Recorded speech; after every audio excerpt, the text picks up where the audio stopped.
Well, that was a lot of fun. Hope you guys enjoyed it. Fire away. Lloyd, late game execution has been an area that you guys have been looking to improve, and it was pretty superb tonight. You close on a 16-4 run. What stood out to you about the execution in the final 6 minutes? You know, Malcolm called most of the stuff, and we were running a set that was creating a good look every time. And, you know, side out of bounds and any dead ball situation, we pretty much stayed with it. And I think one time he got downhill and got a layup. Keelan got a 3 out of it. It's really the same look the entire game. And I told him before the game, I'm not going to look, don't look back at me. You got something, you guys are down at the other end, you know, really run with it. And I thought he did a great job of leading that group. Caris really seems to be rounding into form. What dynamic does he provide you guys when he's playing at this level that you don't have previously? You know, for me, I think he's just not afraid of the moment. I think he's always looking for the moment.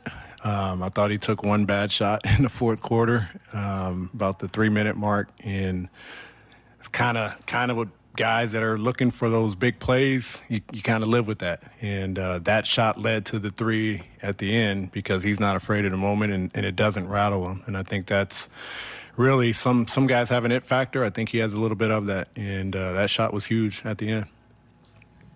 O'Shea seems to be a guy who just always brings the energy. Yeah. Wasn't there earlier in the season getting playing time. And what have you seen from him, just the way he's handled bigger responsibility? Yeah. It's probably the most accurate way of putting it. You know, him flying, he had a foul at the end of the fourth quarter, crashing for an offensive rebound, and you know, that reckless side of him is really what makes him special. Crashing the offensive glass, making cuts when the ball gets stagnant and someone's driving, and you know, getting opportunities there.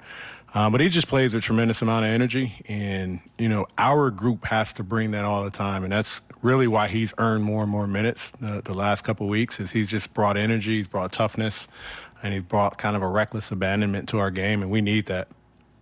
And then just looking at the way the game played out, a lot of joy from a lot of these guys. You know, you got Miles hyping up the crowd, you got people chest bumping, Caris flexing, things like that. So despite everything that's kind of going on this week, how much joy was it to just be in the moment tonight and get this win? You know, I think it's always joyful when you just get to the court. There's always something going on in our lives individually, and I think collectively, and then just with the state of COVID, there's always something going on. So I think anytime we can get on the court and you know, out the early part of the season, we were on the road a lot. We've had this home stretch. We knew this was going to be a tough home stretch, but we've been able to settle down now that we've been here, and getting 3 in a row is a result of everything we've been through. So being home, feeling the energy of our crowd, which was tremendous tonight, and I think the guys are looking for those opportunities to raise their hands and get the crowd involved. So it's infectious. You know, the ball movement, the defense, the toughness creates more energy, and our guys are just playing off of that. Lloyd, Rick's talked about how you've been in charge of the defense for a lot of the season. The Mavericks only scored 13 in that fourth quarter tonight. What kind of adjustments did you guys make for that last stretch that the team did so well in? You know, it was a team effort. I really credit Mike and Ron for their just kind of, you know, you probably saw those guys standing up the entire game, just talking about situations and who to sub in. You know, we were able to sub in Keelan and then call a timeout because we had a timeout to burn, and then bring Domas back. That was Mike and Ron and Jenny. You know, they were really on top of it. But I thought we got a contribution from everyone. Everyone that came in the game. We used Brad at the end of the third quarter and the start of the fourth quarter for very short minutes. But we got contributions from everyone, and we needed that type of energy. Miles Turner had some comments earlier this week about his role with this team. What kind of conversations has the coaching staff had with him about his role and what it might be going forward? He had a comment? Yeah, I'm just messing with you. None. I haven't had any. And Miles is my guy. He's the only guy I work with individually in terms of, you know, pregame stuff. You know, it's just par for course in our business. I'm not going to waste any time with that. My job is to tell him what he needs to do tonight. I thought he was up on a pick and roll he shouldn't have been up on, and, you know, I want him to crash a little bit more. It's always, you know, what do we need right now? How do we move forward?